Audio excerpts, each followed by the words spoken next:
Ha. Jadi datang ni nak interview lah ni. Cik ni tokek kilang ni ke? Kau tanya pula lagi. Akulah tokek. Bapak aku punya ni.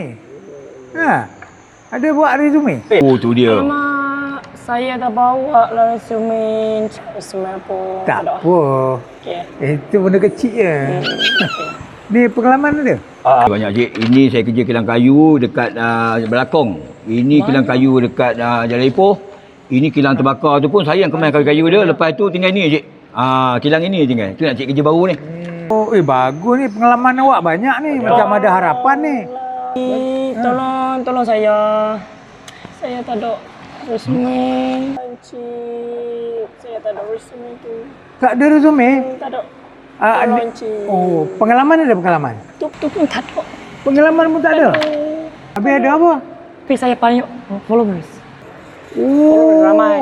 Followers ramai? Oh, kalau macam tu, Boleh. awak ada followers? Ada 2 pasu cik perlu. Itu flower. Oh, bukan? Ini followers, bukannya flowers. Bangang. Tak apalah, saya ambil awak je lah.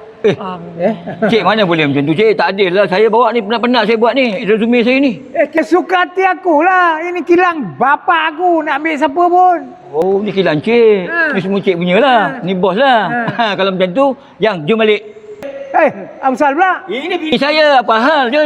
Mari. Dah, tinggal ni. Malah pas.